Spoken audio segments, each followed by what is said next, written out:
Welcome to mega 9 TV. నేను మీ జనని. తెలుగు రాష్ట్రాలతో పాటు దేశవ్యాప్తంగా సంచలనం సృష్టించిన ప్రణయ్ హత్య కేసుకు సంబంధించి తుది తీర్పు ఇవాళ న్యాయస్థానం వెల్లడించింది. 2018లో జరిగిన ఈ హత్యకు సంబంధించి మొత్తం 8 మందిని పోలీసులు నిందితులుగా గుర్తించారు. A1 అయిన అమృత తండ్రి మారుతీరావు విచారణ జరుగుతుండగానే సూసైడ్ చేసుకున్నాడు. మిగతా 7గురిలో A2 అయిన సుభాష్ శర్మకు ఉరిశిక్ష పడింది. అమృత బాబాయ్ శ్రవణ్ సహా ఇతర దోషులకు జీవిత ఖైదు విధిస్తూ నల్గొండ జిల్లా 2వ అదనపు సెషన్స్ SC/ST కోర్టు తీర్పు ఇచ్చింది.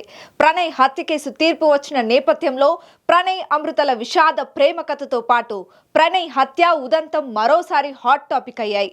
ప్రణయ్ అమృతల ప్రేమ కథ ఎలా మొదలైంది, ఓ తండ్రి ఆవేశానికి ఆ ప్రేమ ఎలా బలైంది, ప్రణయ్ హత్యకు ముందు తర్వాత అసలు ఏం జరిగింది, భర్త లేకున్నా అమృత ఎందుకు అత్తవారింట్లోనే ఉంది, ఆ హత్యతో బాగుపడింది ఎవరు, చివరికి మిగిలిందేంటి, ప్రణయ్ హత్య కేసులో తీర్పు సీన్ టు సీన్ జరిగింది ఏమిటో ఈ వీడియోలో చూసేద్దాం పదండి.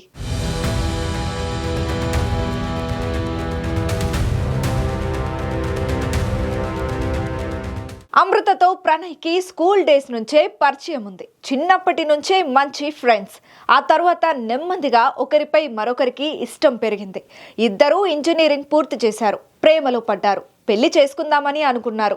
ఇదే విషయం అమృత ఇంట్లో చెప్తే ఆమె తండ్రి మారుతీరావు ఒప్పుకోలేదు. దీంతో జనవరి 31, 2018లో అమృత తన తండ్రిని ఎదిరించి హైదరాబాద్ వెళ్లి ఆర్య సమాజ్ లో ప్రణయ్ ని పెళ్లి చేసుకుంది. ప్రణయ్ మాల కులానికి చెందిన అబ్బాయి. అమృతది వైశ్య సామాజిక వర్గం. అమృత తండ్రి రియల్ ఎస్టేట్ రంగంలో మంచి గుర్తింపు తెచ్చుకున్నారు. తనను కాదని పెళ్లి చేసుకున్నారనే కోపంతో మారుతీరావు రగిలిపోయారు. తన కూతురిని ఎలాగైనా తిరిగి ఇంటికి తీసుకురావాలని మారుతీరావు ఎన్ని ప్రయత్నాలు చేసినా ఆమె ఒప్పుకోలేదు. పెళ్లైన తర్వాత ప్రణయ్ తన ఇంట్లోనే కాపురం పెట్టాడు. అయితే వివాహమైన 2 నెలల తర్వాత నుంచి తన హత్యకు కుట్ర జరుగుతోందన్న అనుమానంతో ప్రణయ్ అప్రమత్తంగా ఉంటూ వచ్చాడు. అమృత గర్భవతి కావడంతో వైద్య పరీక్షల కోసం ప్రణయ్ అతని తల్లి కలిసి ఆమెను సెప్టెంబర్ 15న శుక్రవారం రోజు మధ్యాహ్నం 12 గంటల సమయంలో మిర్యాలగూడలోని ఒక ప్రైవేట్ ఆసుపత్రికి తీసుకువెళ్లారు. పరీక్షలు పూర్తయిన తర్వాత 1:30 ప్రాంతంలో ఆసుపత్రి నుంచి బయటకు వచ్చారు. ఆ సమయంలోనే వెనుక నుంచి వచ్చిన ఓ వ్యక్తి కత్తితో ప్రణయ్ మెడపై ఒక్క వేటు వేశాడు. దాంతో అక్కడికక్కడే ప్రణయ్ ప్రాణాలు కోల్పోయాడు. ఇదంతా ఆసుపత్రి దగ్గర ఉన్న సీసీ కెమెరాలో రికార్డ్ అయింది. హంతకుడు కత్తిని సమీపంలోనే పడేసి పరారయ్యాడు. ఆగస్టు 22న కూడా ప్రణయ్ ఇంటి ముందు దుండగులు రెక్కి నిర్వహించినట్టు ప్రణయ్ ఇంటి వద్ద ఏర్పాటు చేసిన సీసీ కెమెరా ఫుటేజ్ ఆధారంగా గుర్తించారు. పట్టపగలే జరిగిన ఈ హత్యతో మిర్యాలగూడ ఒక్కసారిగా ఉలిక్కి పడింది.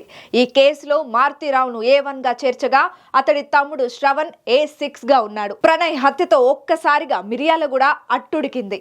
దళిత సంఘాలు ఆందోళనలకు పిలుపునిచ్చాయి. స్వచ్ఛందంగా బంద్లు నిర్వహించాయి. సోషల్ మీడియాలో నెటిజన్లు అమృతకు సానుభూతి తెలిపారు, ఆమెకు మద్దతుగా నిలిచారు. ప్రణయ్ తండ్రి బాలస్వామి ఇచ్చిన ఫిర్యాదుతో మారుతీరావుతో సహా 8 మందిపై పోలీసులు కేసు నమోదు చేశారు.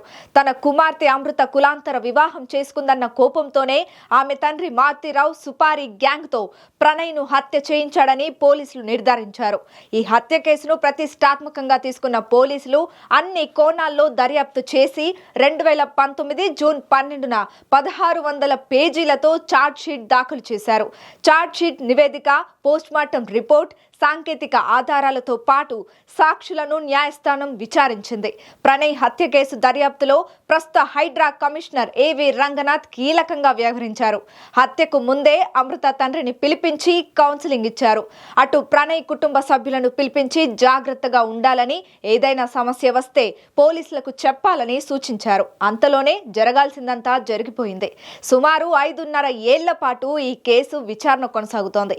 ఈ మధ్యలోనే తీవ్ర మనస్తాపంతో ప్రధాన నిందితుడు మారుతీరావు 2020 మార్చి 7న హైదరాబాద్ ఆర్య వైశ్య భవనంలో ఆత్మహత్య చేసుకున్నారు. ఈ కేసులో ప్రధాన నిందితుడు మారుతీరావు ఆత్మహత్య చేసుకోగా సుభాష్ శర్మ, అక్జర్ అలీ, అబ్దుల్ బరీ, MA కరీం, తిరునగురు శ్రవణ్ కుమార్, శివ, నిజాంలు నిందితులుగా ఉన్నారు. తాజాగా నల్గొండ కోర్టు తుది తీర్పును వెల్లడించింది. ప్రణయ్ హత్య కేసులో కోర్టు తీర్పు నేపథ్యంలో మిర్యాలగూడలోని ప్రణయ్ సమాధి దగ్గర ఆయన తండ్రి బాలస్వామి, తల్లి ప్రేమలత పూలమాలలు వేసి నివాళులర్పించారు.